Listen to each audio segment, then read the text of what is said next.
Саламатсыздарбы, урматтуу телекөрүүчүлөр. Биз илим жана турмуш илимий популярдуу телеберүүбүздүн кезектеги санын сиздерге сунуш кылабыз.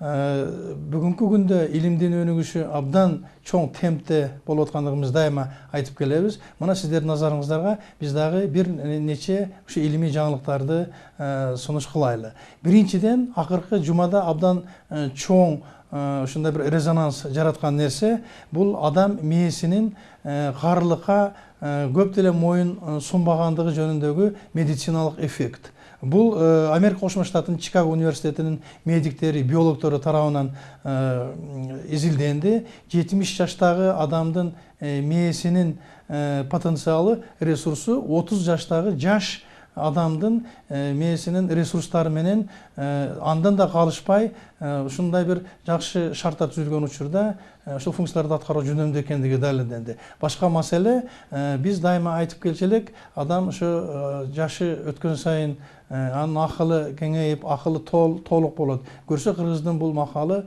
сөздөрү ошол илимий далилге ээ болот экен. Бүгүнкү күндө бул тармак боюнча илимий изилдөө иштери улантырып жатат. Баягы мурдагы медиктер айткандай патология жана Альцгеймер оорулары ошону алдын алуу, аларды айыктыруу маселеси боюнча бул өзүнчө бир чоң ушундай бир түрткү болмокчу.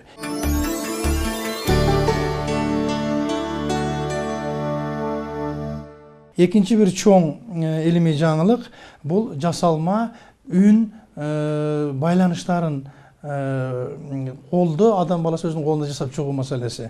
Бул дагы Америка Кошмо Штаттарынын Гарвард университетинин жогорку медицина мектебинин окумуштуулары жасашты. Жөнөкөй эле гелдин составынан ошол үн мембрамаларын толугу менен жасап, ошол онкологиялык рак оорусуна дуушар болгон ошол үн связкаларын алмаштыруу процессин баягындай бир имплантант жасап чыгышты.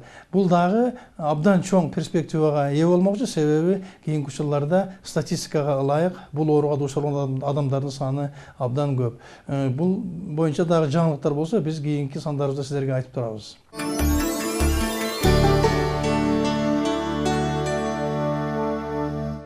Урматтуу телекөрүүчүлөр, биз бүгүн сиздердин назарыңыздарга дүйнөдө абдан актуалдуу илимий багыттардын бири болгон травматология жана ортопедия илими жөнүндө маек курууну чечтик.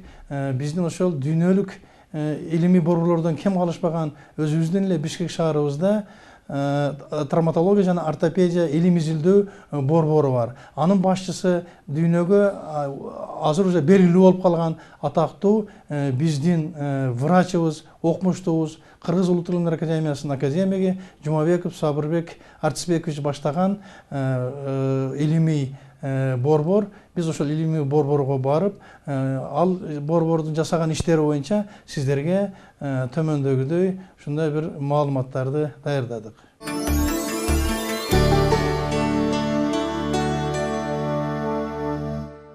Биздин илимий борборубуз 2004-жылы түзүлгөн. Мурунку шаардык тез жардам оорукананын базасында. Ошол жерде биз бул жерге ошо болгон бардык травматология, ортопедия жанагындай койкалардын баарын алып келип чогултуп, менен илимий борбор түздүк. Биздин негизги максатыбыз, бирден бир максатыбыз бул борбордун ушул дүйнөдөгү эң болуп аткан жаңы технологияларды, дүйнөдөгү жаңы илимий жетишкендиктерди ортопедия, травматология тармагында ошонун бардыгын Кыргызстанга алып келүү жана Кыргызстандын жарандарын, Европанын жарандарындай эле жана өнөккөн мамлекеттин жарандарындай эле жогорку деңгээлдеги дарылоо ыкмалары менен дарылануу укугун алып келүү. Мына ошол укукту биз алып келишибиз керек да. Ошонун негизинде ушу биздин борбор түзүлүп, ушул багытта биз иштеп келе жатабыз. Бул биринчи максат. Экинчи максат, албетте, илимий аталыш болгондон кийин жалаң гана дүйнөлүк жаңы нерселерди гана колдонбостон, өзүбүз дагы дүйнөлүк ортопедияга, дүйнөлүк травматологиядагы болгон өзүбүздүн илимий жетишкен ийгиликтерибизди, жаңы ачылган ачылыштарыбызды, жаңы ойлоп тапкан жакшы нерселерибизди ошолорго киргизүү, салым кошуп, бүткүл дүйнөлүк ортопедияга салым кошуу. Мына ушул эки максат менен биздин борбор түзүлгөн. Ушунун негизинде иштеп келатабыз.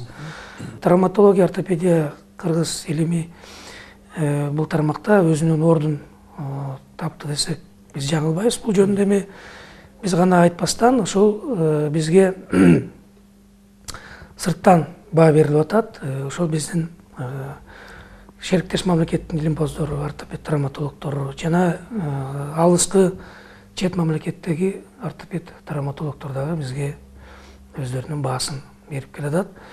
Мунун бирден бир себептеринин бири бул биздин борбордун көптөгөн адистери, көптөгөн илимпоздорубуз дүйнөдөгү эң чоң, эң салмагы оор болгон илимий ассоциациялардын, илимий мүчөлөрдүн, илимий коомдордун мүчөлөрү болуп эсептелет. Жана ошолорго дагы биз активдүү түрдө катышып, өзүбүздүн болгон илимий иштерибизди ал жерден дагы чыгарып, чагылдырып, ортого салып, талкуулап, дүйнөдөгү болуп аткан илимий тармак, ортопедия травматология илимий тармагында болуп аткан чоң бир талкууларга дагы түшүп, аралашып жүрөбүз да. Мисалы айтсак, бүткүл дүйнөлүк травматология ортопедия илимий эмнеси бар, коому бар. Бул коомдун борбору ушул Брюссель шаарында жайгашкан. Мурдагы жылдары 3 жылда бир жолу өтчү эле конгресс, азыр жыл сайын өтүп атат. Мына ошого биз жылда болбосо дагы жыл аралап барып катышып, өзүбүздүн илимий иштерибизди ортого салып атабыз. Биринчилерден болуп, мына Орто Азияда, Кавказ мамлекетиндерде 99-жылы Сиднейде, Австралияда биздин ошол травматолог ортопедте, мына менин өзүмдүн ишим 3 доклад менен мен ошол жерден чыгып сүйлөгөнбүз да. Америкада ортопедтердин академиясы бар, илимий академиясы. Ошого дагы биз мүчө болуп эсептелебиз. Мына мен былтыр Сан-Францискода болгон илимий академияга барып катышып келдим. Быйыл Чикагода болот. Ал жерге дагы биздин 5 жумушубуз, ишибиз өттү. Мындан тышкары Европалык ортопед травматологдордун коому болот, илимий коому. Бул дагы жыл сайын өткөрүлүүчү нерсе. Буга дагы мына быйыл Стамбул шаарында болот, 2013-жылы. Ага дагы биздин 7 илимий ишибиз өттү. Буга да барып, ал жерден биздин балдар барып чогуу ошол жерден ишибизди көрсөтөбүз. Азыр мына башында айттыңыз, илимдин 6 доктору, 40-ка жакын илимдин кандидаттары чыкты деп.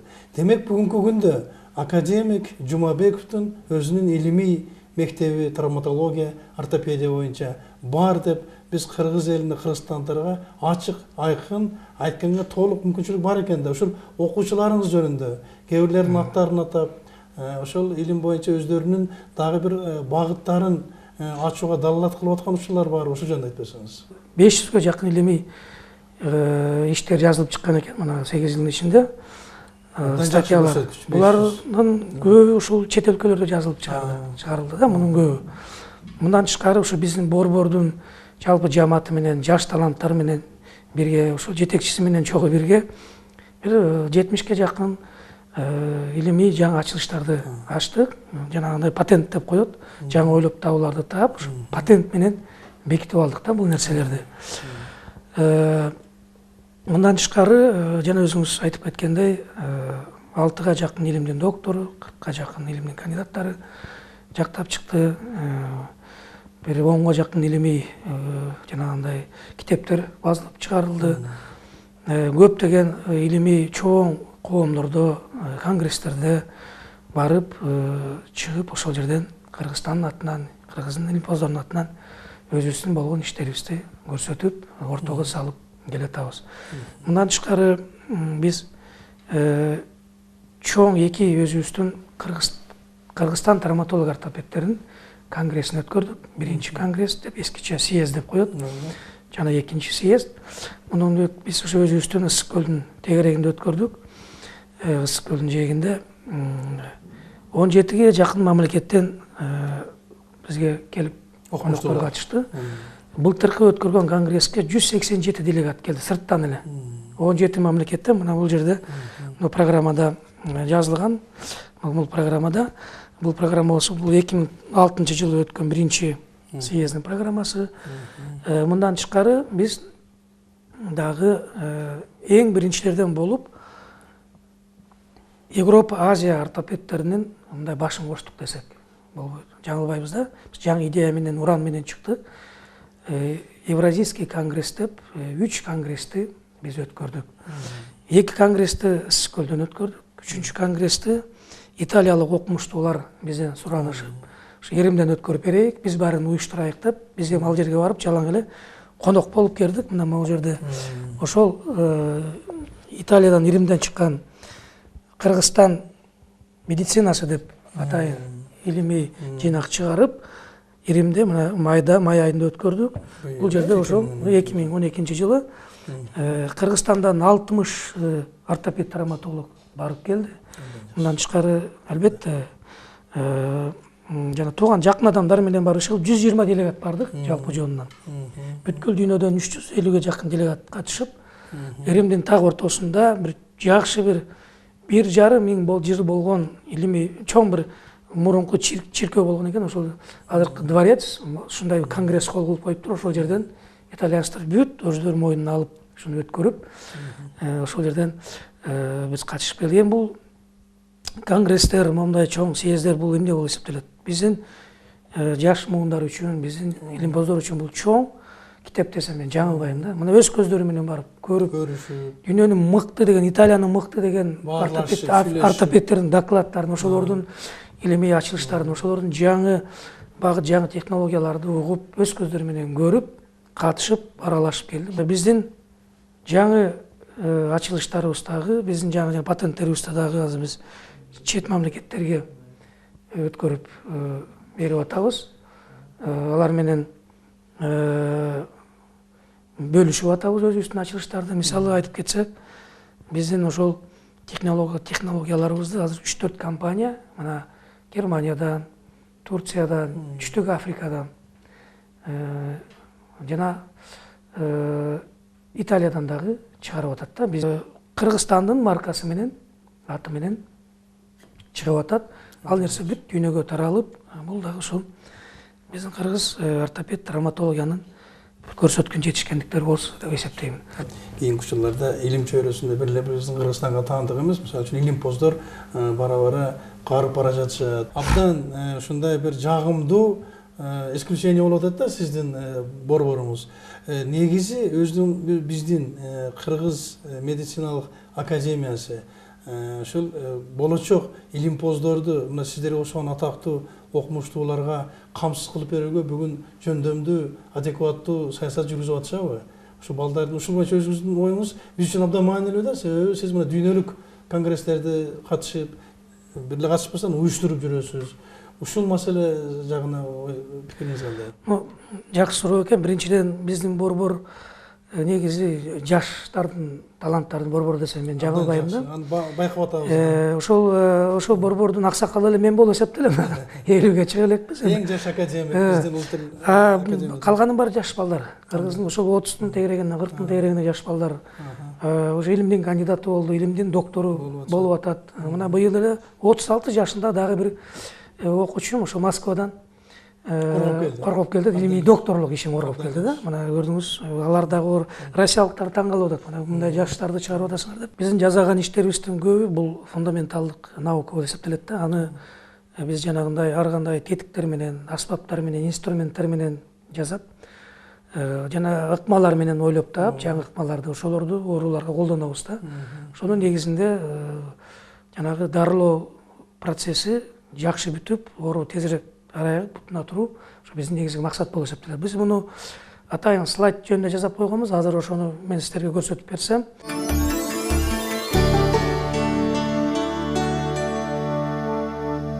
Дүйнөлүк ортопедияга салымыбыз, кошмо салымыбыздын бири бул конструкция жанагы кашкажылыктын башы сынгандан кийин ошону бекитүү. Могу жерде атайын моундай шайбалар болот.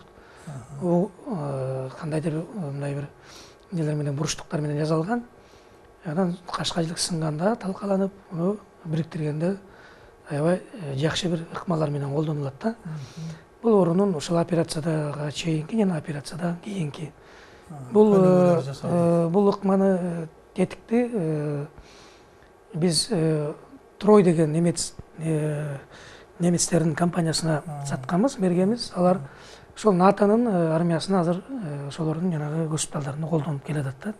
Мына бул дагы биздин ойлоп тапкан, мен окуучуларыбыз мен ойлоп тапкан жанагы бул таман сөөгү деп коет, пятка деп коет, тараны эмне көз, пяточный кость деп тараны таман сөөгү. Ушу сынганда өзгөчө бул көп сынат да, мына этаждан кулап кеткенде, жана машина айдап тормозду басып авария болгондо, таман сөөгү түздө жүрөт, адам ар кандай азыр курулуштар көп болуп атат, кулап кетип, ошону ошол сөөгүктү дарылоо ыкмасы да, бул биздин жанагы аппарат Елизаровка альтернативдүү метод болуп эсептелет.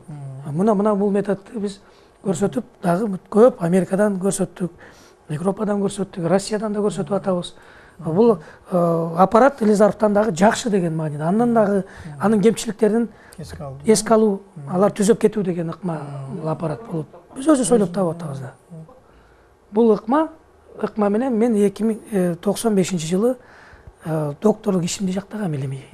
Өзүмдүн бул менин жетекчимдин ыкмасы болуп эсептелет. Профессор Блескунов деген. Бул 80-чи жылдар эле сөөгүктүн ичинен ушундай блокировка методдору менен узартуу менен ошол ыкма ошо киши киргизген да.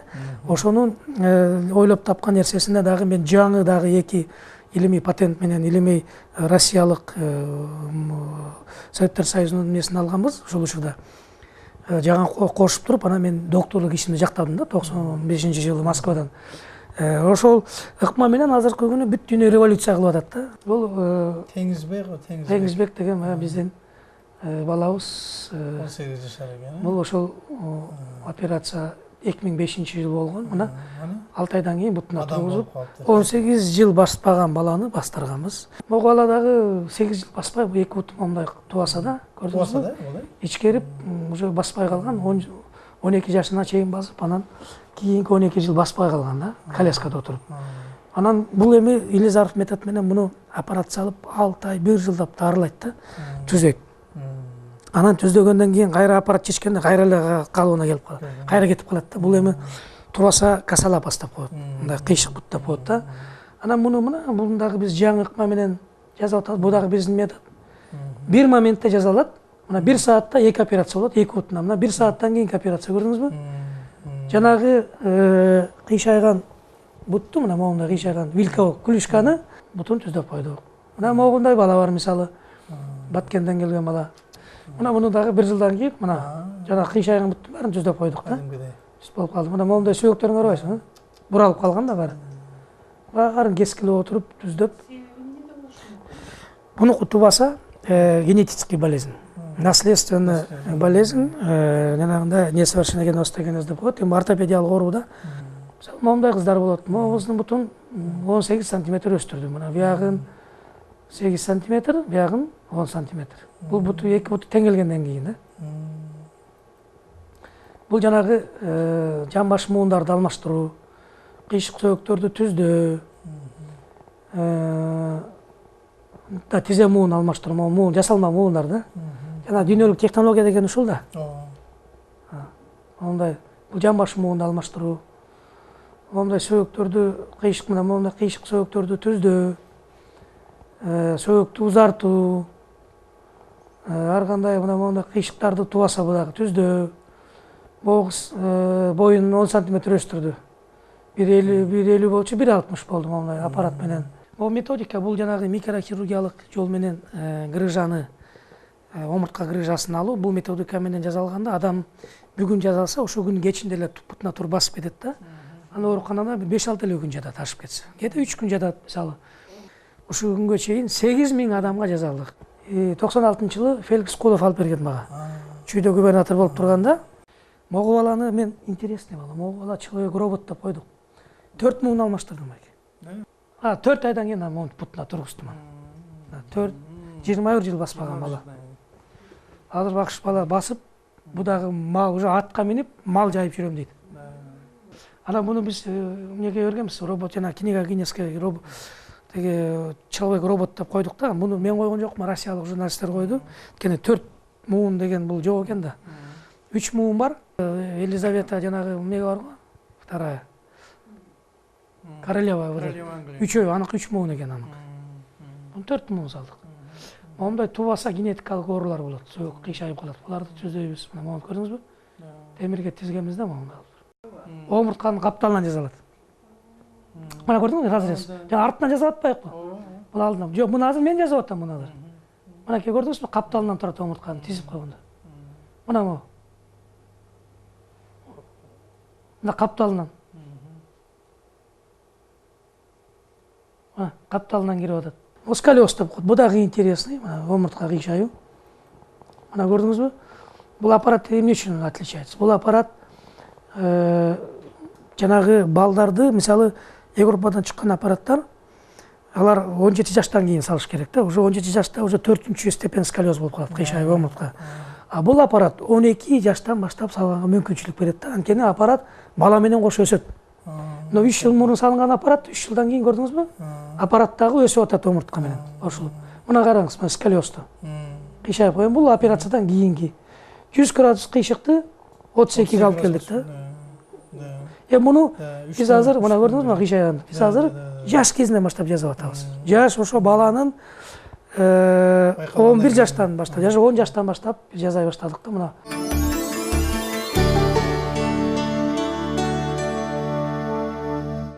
Илимий жетишкендиктерди, перспективаларды, проблемалардын баардыгын айттыңыз. Мурун угуп, балким сырттан билип жүрсөк, мына азыр биздин телекөрүүчүлөр үчүн бул абдан чоң информациялык бир чоң ушундай бир окуя болду. Мен ойлойм, бул ошо биздин илим жана турмуш телеберүүбүздөгү биринчи жана акыркы жолугушуубуз болбосо керек. Себеби илим негизинен өсүп жатат. Анын ичинде травматология, ортопедия илими, анын ичинде сиз башкарган Кыргызстандагы ушул илимий борбор. Ошондуктан биз жалпы телекөрүүчүлөрдүн атынан, биздин автордук ушундай чакан коллективдин атынан сизге ийгилик каалайбыз ишиңизге. Сизде окумуштуулардын өмүрү узун болсун, иштериңиздер ийгиликтүү болсун. Мен ойлойм, ушундай иштерман, шарт түзгөн, ушундай сиздердей кишилер болсо, анда бир эле медицина илими эмес, жалпы кыргыз илиминин келечеги абдан кең. Буну биз зор сыймыктануу менен, зор баягындай ушундай бир үмүт менен айтууга толук акыбыз бар. Рахмат сизге. Рахмат.